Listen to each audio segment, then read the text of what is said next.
Bonjour la famille, bienvenue sur Masolo Kimbang TV. Suivez-nous sur YouTube et tapez Masolo Kimbang TV.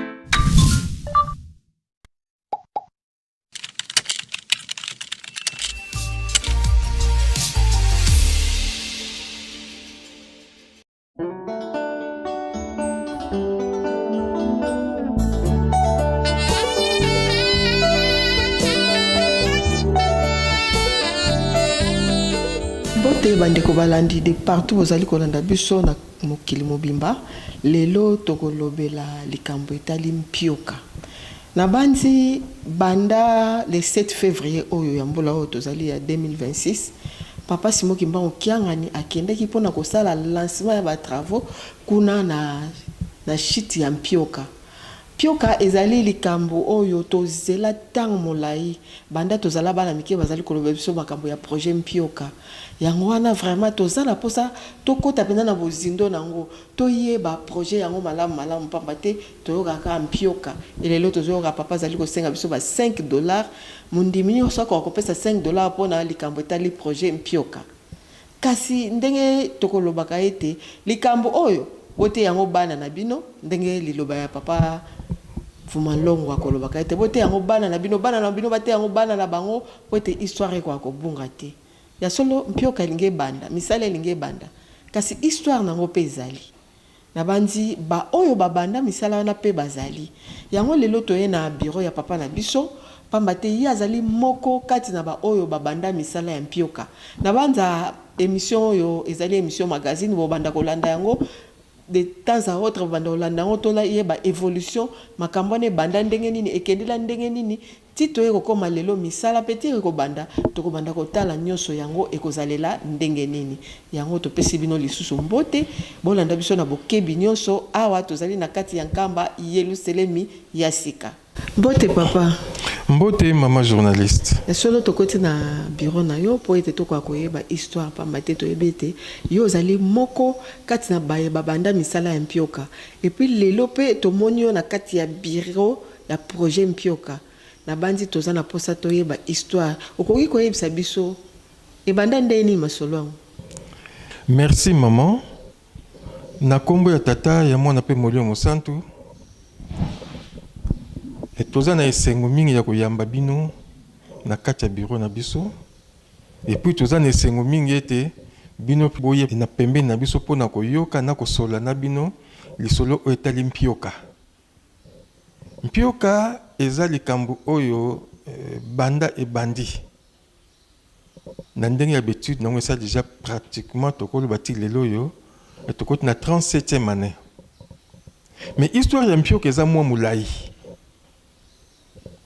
Pour histoire ya Mpioka tokoki kobandela yango d'abord na oyo etali besoin oyo nkambe ezalaka nango na oyo etali électrification po toyebi yango ete wuta lingomba eyebanaki soit ezwaki reconnaissance officielle na yango bato bakomaki kokota ebele na kati ya nkamba alors besoin ekomaki mingi entre autres besoin ya courant.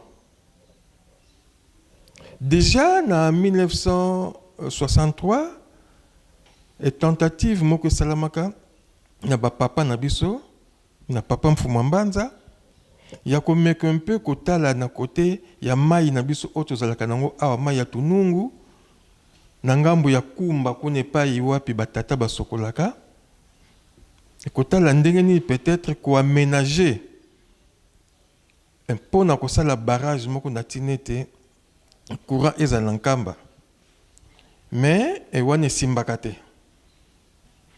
alors ndenge simbaka te baye komona ete na ngambu ya Mpanga entre village Mpanga na village Vundankama na mukolo oyo inauguration ya pont esalamaki pont oyo ezali ko permettre na bato ete relier alors les deux villages.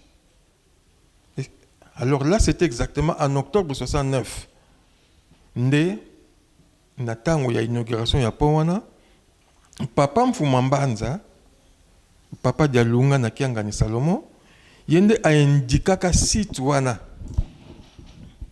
oyo nesika oyo esengeli barrage salama pe a désigner yango ete na mikolo mikoya tokotia barrage awa pona ko électrifier soit kotia courant na nkamba banda 69 wana bo makambo efanda nango nzambe lokola bongisaka makambo na ye na ndenge na ye kaka durant les 5 mois oyo bapapa bafandaka awa na nkamba na 89 alors bango misato papa Kisolokele, papa Dialungana na papa Diangenda kuntima bazongisaki susu likambo wana.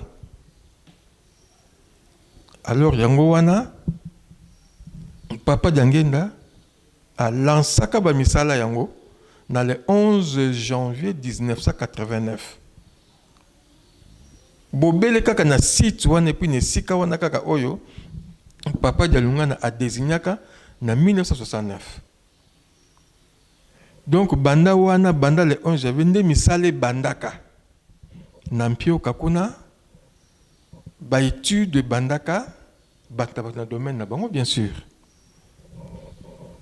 Alors mutu oyo apesa melaka charge ya ko mener ba misale ya Mpioka ezalaka papa Mfuka Banzuzi Albert. Yazaki ne kimbangiste te. C'est un protestant. Bon, ayaka nankamba juste en pèlerinage. Na fête il y a le 25 décembre 1988. Alors il y a kuta naye, mutu amemaka ye zaka papa mawawa, ba yaka na papa mawawa nzela moko. Alors il y a kuta naye. Bon, ndike kuta naki naye ndengona ba papa pa bazu ba poni ye, babi et zo musala oyo. Et ye papa Mfuka azalaka na bureau d'études naye. Bureau d'études ezalaka bengama Kalunga Engineering. Ezalaki bureau d'études ezalaki na siège nango. Ezalaki wapi? Bon, bureau d'études ezalaki na siège nango na Paris na Saint-Denis. Okay. Alors papa Mfuka a bandé ko travailler a constitué une équipe naye. Na kati équipe naye ezalaki na structure ezako bengama cellule kimbangiste projet. Donc c'est pro. Né ba papa ba pesa ke charge donc a créé qui bengama ka cell pro. Donc la cellule kimbangiste projet.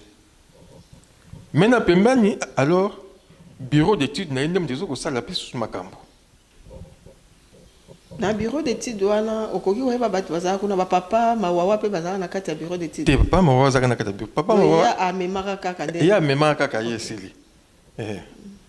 Bon bureau d'études pe zala non ko fonctionner puisque ndenge ce que sengela que azala awa beaucoup plus en permanence. Alors awa pe batu bazalaki na bureau d'études, ba ingénieur bazalaki, batu moaming bazalaki, mais à côté il y a bureau d'études ya Kalunga. Et tous allez que les sous ko travailler mingi na centre na KRENCA, donc Centre national de l'énergie nucléaire au Kinshasa. Ba matériel est presque nyonso oyo tous allez que na Mpioka. Même mini station météo ezaki na Mpioka, bangonde batu batiaka yango. Batu ya KRENCA. Bangonde batu batiaka yango. Et maintenant à côté de ça aussi on avait des ingénieurs indépendants. Ba privé au bazako ya mutna domaine naye ba ya travailler la kei naye et to citer le sous office des routes pour le laboratoire national de office des routes bango pe bazalaki pe le sous mise à contribution pour na étude wana pour na sala ba étude oui wana na cadre d'étude kaka on a cadre d'étude kaka. Donc voilà un peu un autre peut-être na historique, mais na lelo on a ko make un peu ko tabler puisque on a ba misale bandak déjà. On attend ba office de routier ba nini. On a déjà bino bo côté déjà ba jeune koreki boya ezalaki déjà ou bien on ezaki avant bino boya. Na le 11 janvier on attend ba misale bandak na Mpioka ba jeune ya koreki hein mingi bana basi e bazalaki on nkamba. Bon, parce que dans le mende, mingi ba jeune à Koriki, ay mi bali bazaki nexasa pourquoi puisque tant accident de Salamaka ya jeteki na le 25 décembre wana papa jangi na zongi saka ba jeune garçon nyonso ya koreki na kisasa pona ko sécuriser centre d'accueil. Alors ba fille batikalaka. Donc biso to zongaka na raison wana. Mais de toute façon, moi quelques garçons pe batikalaka awa, hein, bon bangonde batikalaka. Alors papa Mfuka abanda ko travailler sikoyo bon na cadre église na moi bato. Na koko zwaneti et papa Jean Masamuna Charles Masamuna. Ah, Yambuta Charles. Yambuta Charles ko la yazalaka topographe bona ewa ko ba bandelaka na topographie. Donc yende mutu abandaka penza na papa Mfuka et na moi bato mususu. Na moi bato mususu. Bon et yako salake tant ba papa basali 5 mois na kamba zongi. De l'entretien bétude ils ont connu na ngoka. Bien que tant bétude de konyaki bon papa Charles Masamuna azalaki susute mais bato mususu o yepe a memaka puisque papa Charles ndeye muta memaka bato o ya BAU ya bureau d'études et architecture urbanisme o ya l'état.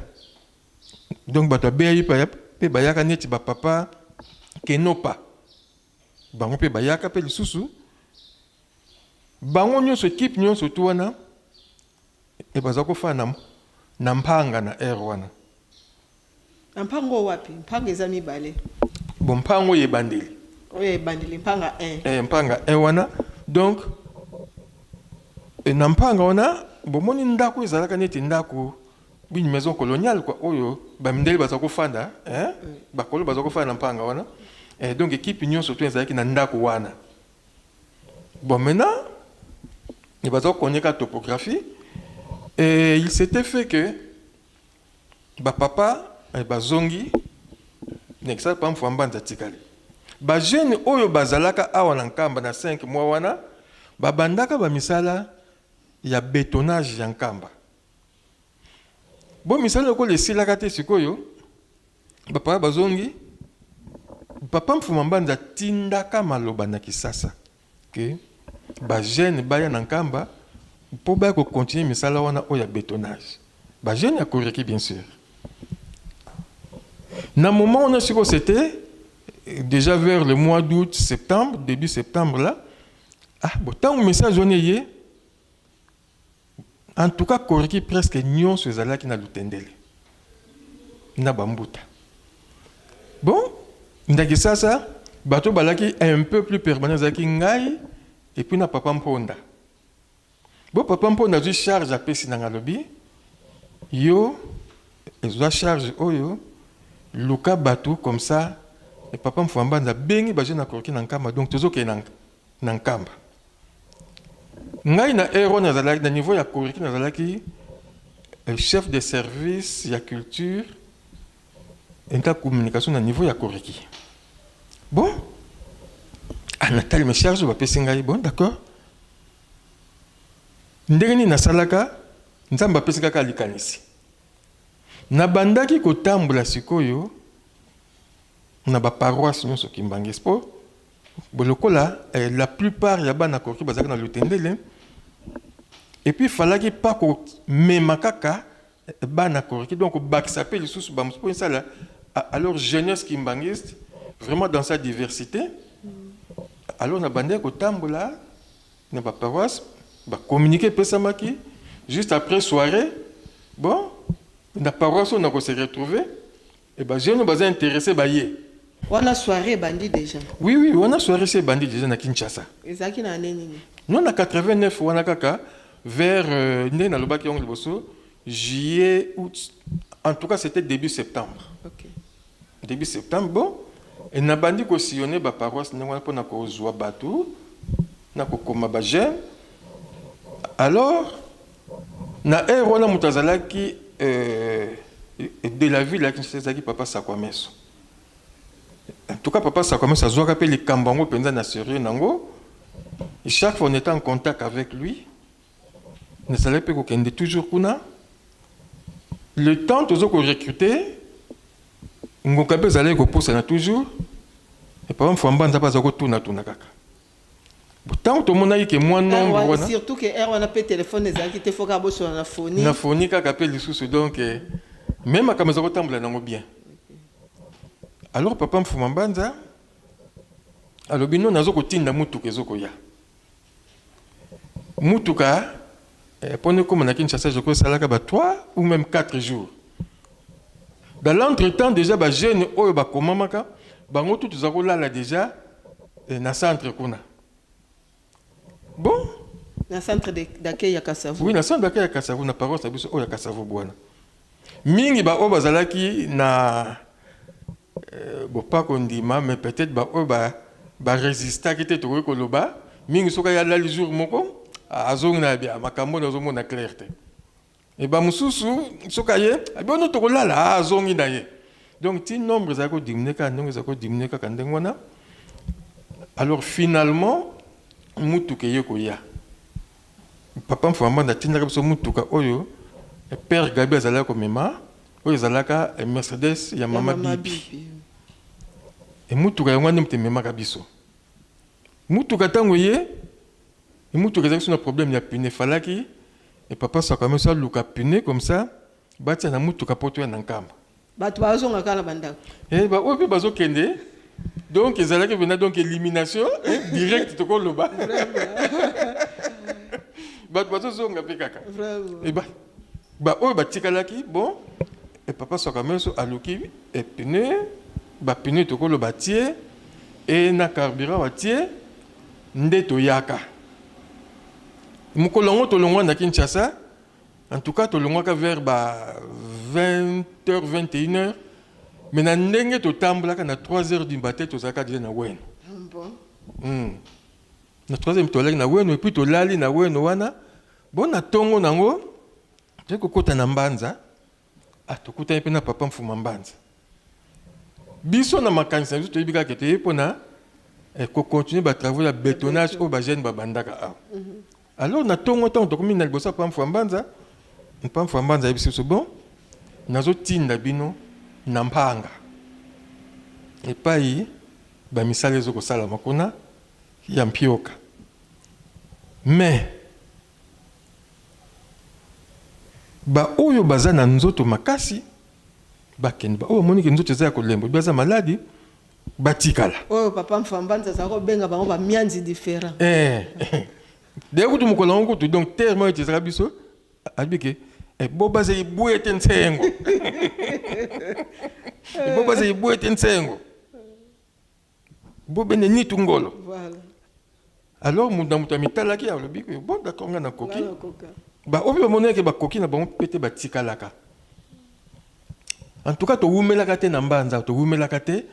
To côté papa mfamba na c'était je crois vers 8h, 9h, na 10h to kendaka mbala moko.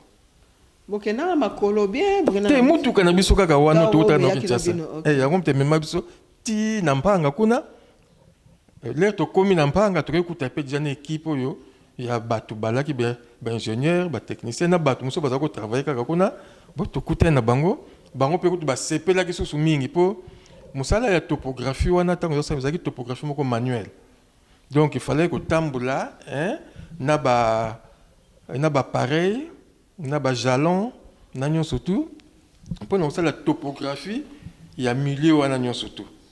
Voilà bandeko balandi ndenge tozali kolanda lisolo kitoko ya Mpioka tomoni bandeko ndenge nini ba mipesaka pona projet wana Mpioka bazalaki na bango ba kinwa me bandimi koya na nkapa bandimi kokende kovanda na zamba pona kaka bilaka ya tata nzambe ko akokokisama ya solo papa simoki mba okianga nazali penza mokokisi ya bilaka pamba te tala tango bango bayaka ezalaka na 1989 lelo yo tozana 2026 biso ko tobosa na makambo ya projet Mpioka tobosa na yango mais lokola simoki mba okianga ni molimo santo nzambe ayaki po akokisa bilaka ya yekola msida biso makambo ya projet Mpioka na bandi ndenge tozali koloba tokolanda ba image ndenge na technique na ba opesa biso ba image ndenge nini elekelaki le 7 février kuna na Mpioka ndenge nini ambiance ezalaki kitoko papa Simon Kimbango kyanga nazalaki wana bandimi bazaki bakimbangisa na bano kimbangiste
kasi papa tokotuna lisusu mutuna mususu na banzi oyebisi biso ndenge bokotelaki tango siko bokoti bokomi na Mpioka boke olobi bozaki ovanda liboso na mpanga ndenge nini siko bokitaki na mbuki po bobanda kosala misala kuna ezalaki ndenge nini? Ezalaki ndenge nini? Bon, merci maman. D'abord, avant de répondre à la question, on a mais quelques noms, il y a Batou, Tozalaka na bango sur place. Oui, c'est vraiment important. Donc, na bateau to kendaka, na bateau to yaka awa. D'abord, toko lobete, Tozalaka na papa au mounier ya koreki, papa Badou. Il est pétant à mon aka, bana bazoko kende. Révérend Badou. Révérend Badou. Bon, nenga mona ki bana bazoko kende bien en tout cas. Nga pe fona accompagner bana. Et ça tika biso. Donc abika nga pe fona kena bana. Donc to yaka na papa révérend Badou azaka o moni ya koreki mobimba.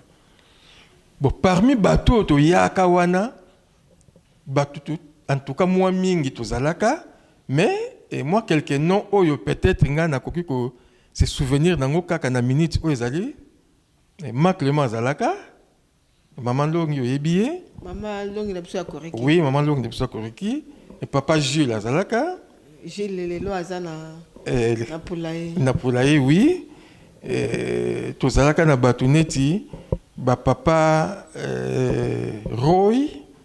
Nsalonzinga Oyazali, Oyazaki dirigeant ya Koreki ya Mwanda. Et bon, tozalaki na papa Baseka, ba papa Evrad, ba papa.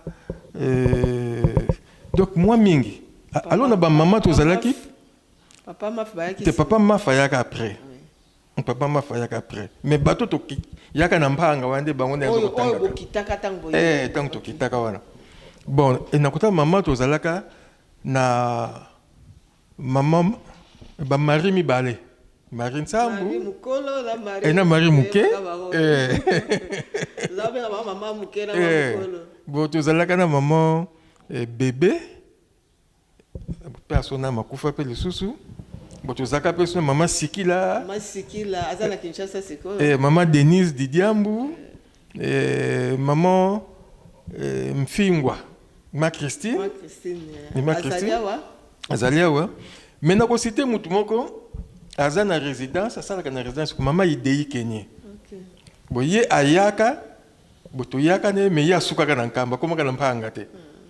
Ya suka kana nkamba. Donc par exemple maman peut-être ba oyo ba kombe yemba mbanga na mutu mende un effectif tokolo ba ke ba mibale ba lekaka minke basi bon pendant qu'on revenir sur la question na yo tangu tozalaka na mpanga wana ezalaka pona misala ya topographie aussi signalons aussi en passant que na misala wana papa ya mundelo yazalaka wa. Voilà, Messangelou. Messangelou. Son âme. Bon, Messangelou pas à la casse. Na biso longo kuna nampanga. Poye pas à na kata projet. Alors to fandaka nampanga pendant 1 mois pratiquement. Voyez comme on a que non.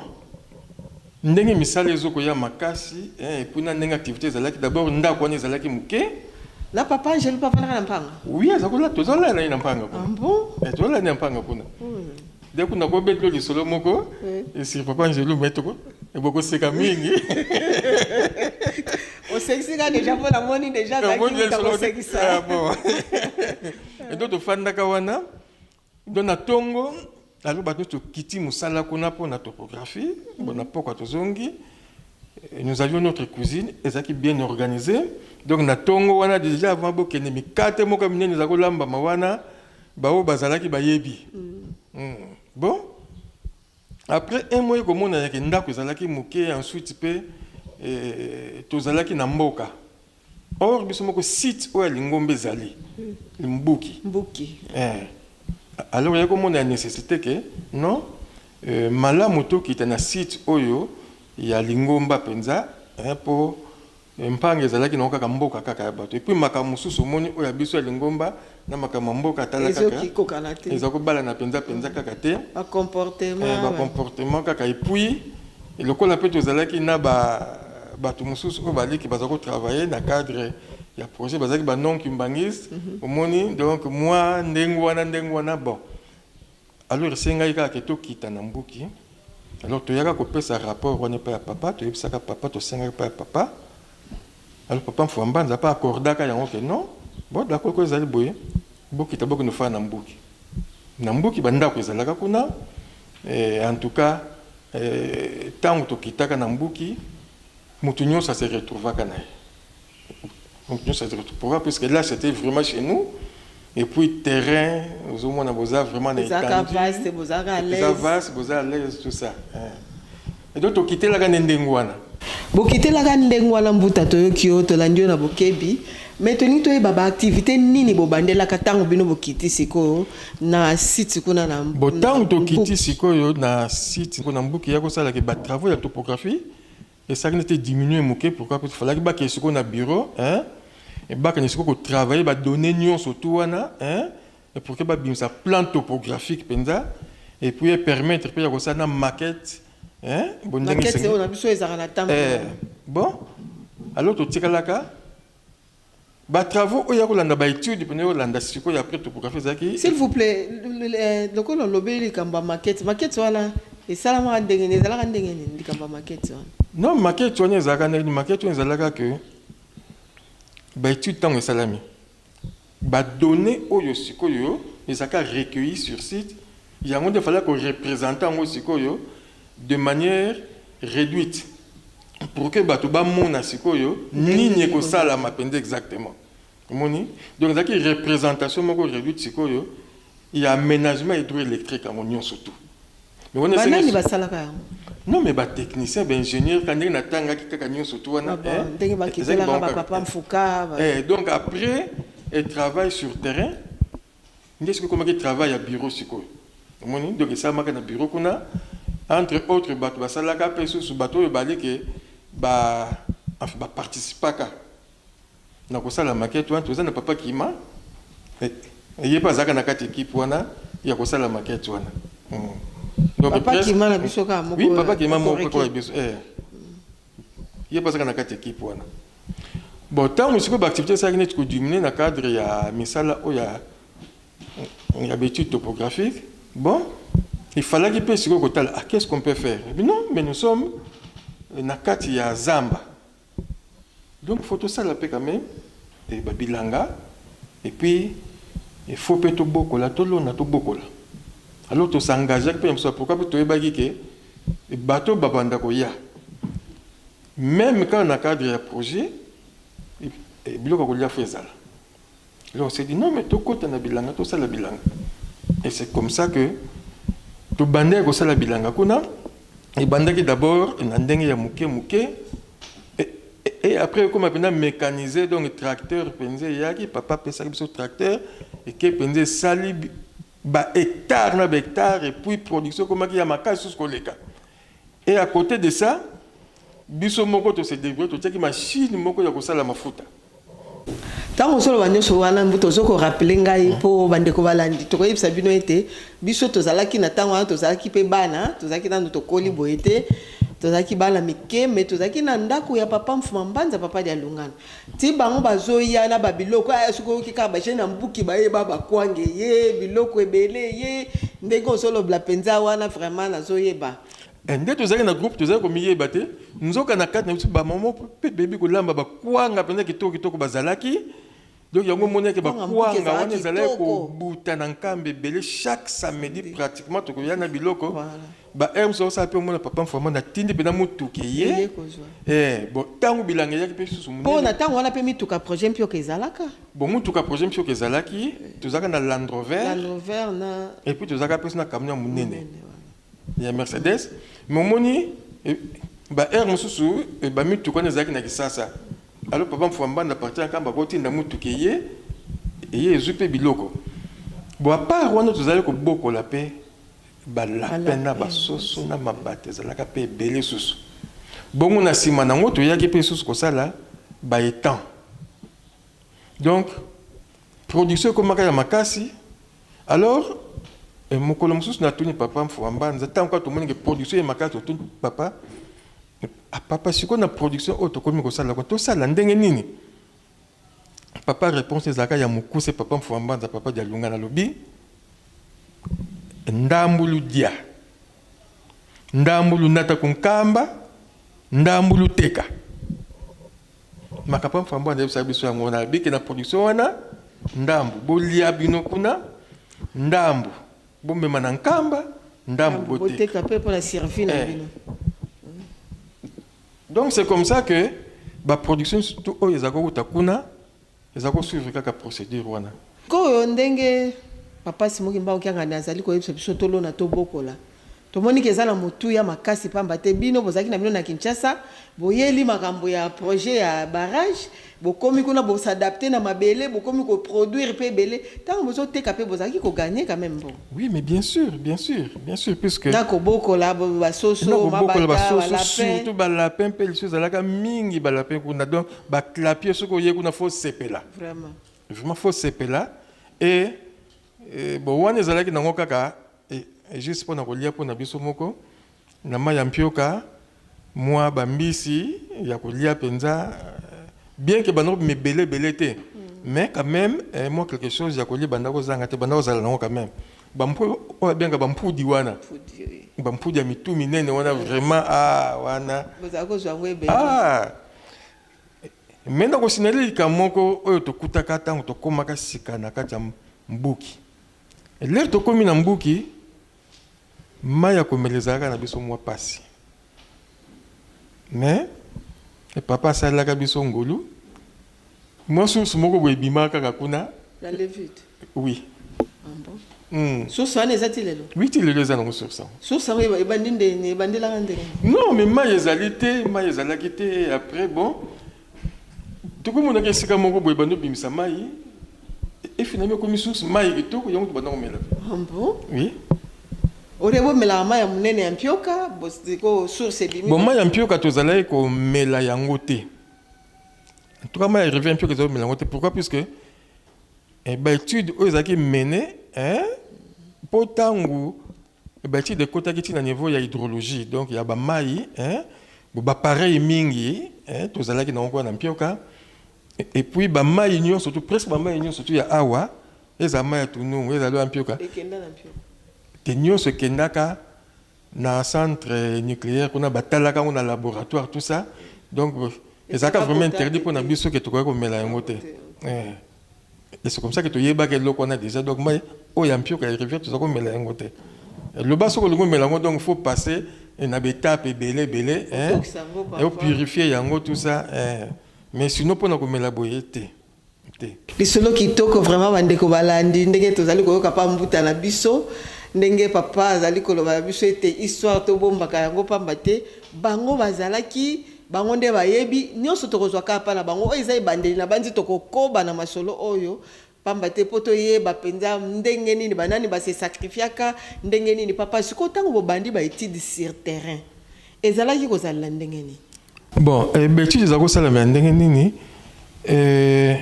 au moins na topographie ne na baki yango liboso ba pareil ezalaki ba théodolite ba jalon na ba biloko nyonso to na oyo ya kosalela do bozo ko tambulaka na bisika nyonso na ba distance ndenge ezala kaka bake batie jalon kuna appareil ezali théodolite ezali do bozo ko talaka ti pona kopesa ba déniveler nyonso to ndenge terrain ezali lesika nini eza plat esika nini ezali ndenge nini boza ko salela ngo hebdomadaire bien journalier chaque jour oui chaque jour botango ya ko diminuer moi moke alors ndé yango muté permetaka pona ko sala siko babilanga nyonso to bon siko tango ya ko maneti d'étude mususu ozune étude hydrologique bon wana siko ba technicien baza ko utana Kinshasa baye soki baye siko yo ba jeune baza ko accompagner bango bakoya bakokita ti na sekuna ya mai d'ailleurs soko ke ti na pont banda pont ti sika station ya Jaugeage yalaki ça doit faire 1 kilomètre je crois donc limnigraphe ezalaka kuna na limnimètre ezalaka kuna na mwa ndako etongamaka penza na sekuna na mai donc engomba wana pona kobuta ngo je vous dis na basaka ciment c'était pas facile c'était pas facile bon aux unités d'études hydrologiques ba maintenant qui a ba diverses na basaka ciment po bokende kotonga et pour na kende kotonga station wana ya Jaugeage Bon, si vous avez donc ça mandeng tu ebi kaka chaque étude des akana technique na ndenge na ngo sala melaka. Bon, et musu za sala par exemple na mungwa, et pona kozwa temps, temps o mai ko sala na distance moko bo donner botier ba saka mungwa. Bo sala bo sangisa ngo à partir ya pont. Donc ti temps ozo comme na station o ya jaujage, bozo ko be sali combien de temps? Bon, pesus bozo ko ba siko yo tendeur nango et yango mtezo ko permettre ya koyeba débit ya mai. Donc une des façons pour na koyeba pour na ko déterminer débit ya mai. Donc quantité ya mai o yo rivière ezo ko déverser na seconde mboko. Bon, à partir ya mungwa kaka oboche. Et à partir ya mungwa parce que ba pareil monsieur zaki na seconde na siko. Donc, l'air mung est banda ko koma ba parents ko indiquer déjà que mung bandi ko koma l'air comme belé beaucoup monde a fait ba parler que mung asiko pena ko tener na comme ya makasi belé donc. Bon? Oui. D'autant mung comme ya makasi boye bien ça déjà combien de temps? Bébé ça combien de temps? Alors, vous qui ça continuellement, vous ça ngo. Oui, ça ko ça masiko yo périodiquement wana. OK. Pour le monde musala mai basala ngombala moko te na mokolo moko te puis musala mai zoka temps est belé. Ouais, mususu mai za muke, mususu mai etondi, mususu na elanga pe mai neti comme ko sila. Na koyeb soko tu moi anecdote moko ne peut-être anecdote mais moi le solo moko boy. Mbala musu to komaka na point moko boy sikoyo ba ingénieur ba technicien pour na o ya hydrologie, pour na mai baye. On avait travaillé pendant une semaine. Alors to komaka qu'il fallait que tu sois point n'a pas donné au Italie que maille les capons. Ah, bon? Mais comment peut-on les obéter? Moi, je vais bien dire que na salaga na yaka na nkamba. Na yebisi papa mfamba. Ni pas mfamba na papa tala e musale za boye boye mais lo que tika les aboy. O tozonga kuna mvule beta. Mvule beta penza. Papa na mai ko velater papa famba da bimi silvino mai. Et en plus bozaki na poso sala ba étude mvule za ko beta te boye ko senga bet silvino mbula. Mai pe tondi. Oh, mai pe tondi vraiment ezamo ba makambu oyo papa asalaka po na ko lakisete no projet wana ba tiaka ngo pena motema makasi banda tango wana. Banda tango wana. Donc à part on a sur l'étude monsieur là sur l'étude monsieur sur qui bossal ndengwa sur terrain ba travail za ko sala masiko na bureau alors na bureau pour na ko déterminer surtout et alors ko permettre pour na sala le benga maka étude de faisabilité. Donc on a pu bato mingi ba collaborer pour na ko sala étude de faisabilité wana na kati ya bureau kuna.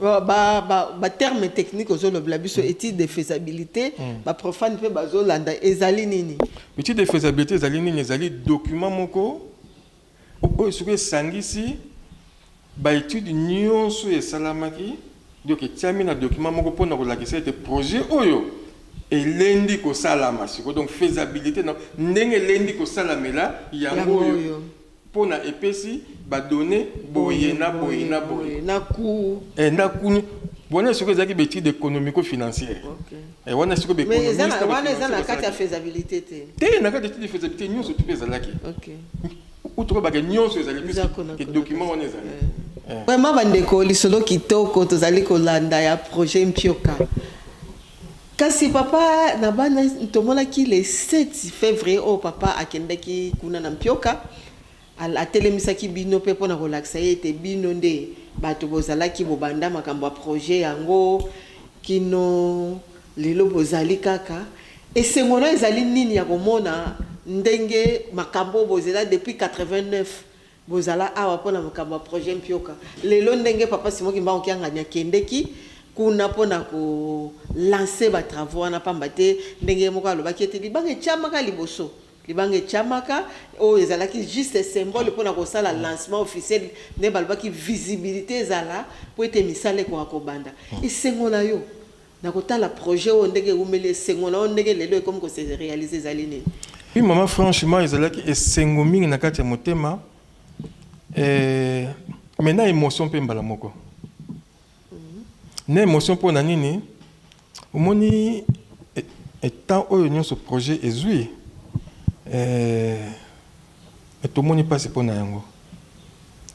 tomoni passeport nango banda tango wana to banda projet oyo tozaka na kati na ba condition oyo tozalelaki nango to évoluer nango ka ndenge wana et to kimi projet peut-être bien que tokutana makambo ebele moya ko raconter mo ezate makambo ebele côté msota la famille côté msusu mitika la famille côté msusu et puis côté msota la ba oyo bazo ko bundisa pe projet bazaka pe su pembeni donc ezaki facile otala que ça ka su ba kimbangiste beza vraiment facilité donc na moment wana nyonso to ne ila ngai ina mutu na tango moko boye vraiment zaki sengo ponanga to kozala ko senga toujours na nzambe puisque na moment na tango pose la première pierre zoko salamaka wana na Mpioka tozalaki na moko ya ba ingénieur oyo basalaka na crane kuna ayaki donc tango alinga ko ya nebisaki papa mfuambanda papa songi nzila abino aya donc ayaki tozalaki na ensemble donc tango makambo to ezoko leka tozana ye tozo fana isika mo tozo la na ye ezalaki pona biso il est pas zalaka à l'époque il est pas zalaka et puis ye kutunde en dépit ya musala ndenga zako na crane sikoyo tokomona ye pe poto ye ba oui un point de vue na ye pona rien zaka chef à service hydrologique ya projet Mpioka na niveau ya Cell Pro OK moni bon ezalaki pona biso vraiment esengo makasi et puis et ko senga na biso ezalaki toujours que en tout cas papa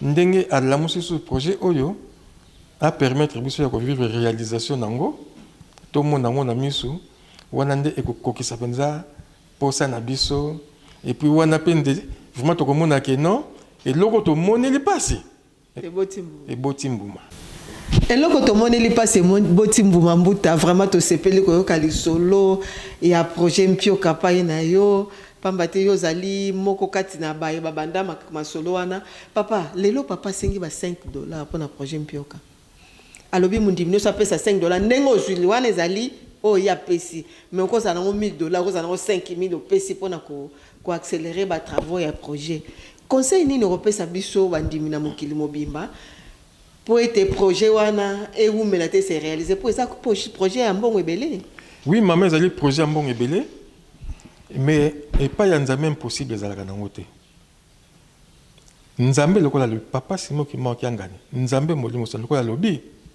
ya biso zali ka vraiment to ça ce qui to sié pour na sima ya projet makambo ebele ezali moi to lobela ngo soki ezate même peut-être prochainement to lobela ngo makambo ebele na sima donc dernièrement ndenga senga biso ke to landaye aveuglement donc vraiment to landaye aveuglement puisque yé mutaye biso kazo mema biso wapi yé mutaye biso tozo kende wapi donc $5 à sengi et $5 on ça en déant 3 mois donc au quand ça pata moke $5 ko ki posoki biso banso to pesi $5 wana bana meke ba pesi $1 na bango Mpioka biso moko to kosala yango ndenga zo kolingela ke mbongo ko sala Mpioka uta kaka pa na biso moko vraiment ko sala mana puisque ça non peut possible parce que nzambe soka lobi alobi kaka nzambe soka alobi kaka ya solo totondi bino botondi pamba te tomonaki ambiance oyo ezalaki kuna na mokolo yango kuna na Mpioka na banzi na technique kuna bakochela biso ambiance wana et puis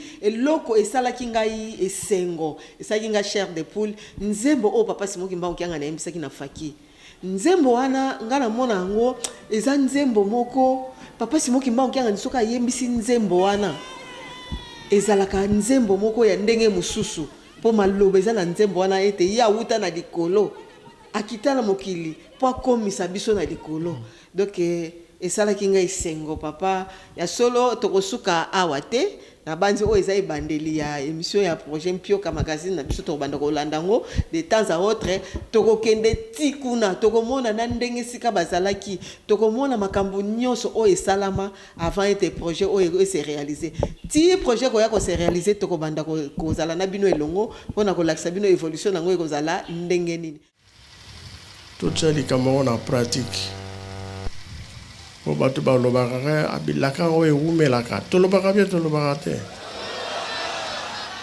bopetaka mabako esikoyo yango oyo tosengi mbongo bokopesa bie kopesa te tozotalela bino tobondela enzambu za mfumu wetu Yesu Kristo yezola kwa nzambi wa sidito yeundwadi ya mwanda velela bika wakalanga yetu tuka kwa yelemvu seye mwane mwanda velela. Amen. Papa liloba no asuka ezalini. Merci maman. Liloba nanga ya suka ko zala ki biso banso to se mobiliser na sima ya papa Simon Kimbangu ki angani. Po yete ye mutazo ko mema biso. Ye mutabe pa tozo ko kendeke et puis nzamba ko sakate. Omoni likambo lobi ya nzembo wana. Zulu dia nkwankembo. Zulu dia mpa nkembo. Nkembo wingi wonako. Donc il risque sengo mingi de sengo wana yango azolinga la kisabiso déjà puisque na likolo na assez eza les 4 codes du monde pesa mela ye. Maintenant aussi ça te maloba nanga sans ko pesa mbote na maman ndeye. Oyo kombo na ezali. Bosala kana ye azalité. Azalité mais chaque jour azalaka ne awa na bureau. Maman ndeye bien que batu bayebi na kombo ya maman ndeye mais vrai kombo ezali maman Nkenge Thérèse. OK. Azaba yende mutu pe to banda na ye batu mingi ba monaki tango ba présentaki biso na ye sika moko et donc to banda na ye parmi batu oyo bazali keti lelo bazali na kata projet en tout cas ye yango no monika ba présentaki ye pe to komona ye pamba ta yebi pe makambo ebele pour na ye pe boko tuna ye pe boko sola na ye boko yoka pe oyo ye paza na yango et donc to PCP mbote mingi pa na ye na PCP mbote mingi na ba jeune union surtout ya Mpioka na pesi mbote mingi pesi na baibanso bazana no envie puisque na ba oyo mingi to banda na bango projet mingi pesi batika biso ezala ba ingénieur ba technicien ba jeune et tout ça mingi bakufa nzambe akanisela bango kaka na volonté o bazalaka na tina musala oyo et puis na ndenge ba mpesaka po na musala oyo ba oyo toza envie en tout cas biso banso vraiment to pesa ni mbote na ba oyo baza sur place kuna na mbuki mbote na bino ya mingi.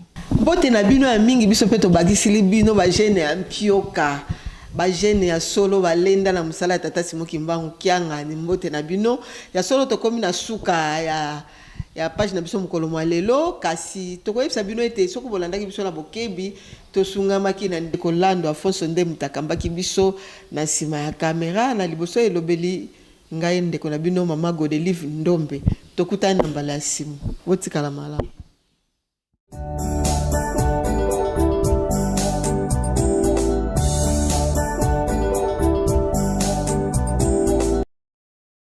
Bonjour la famille, bienvenue sur Masolo Kimbangu TV. Suivez-nous sur YouTube et tapez Masolo Kimbangu TV.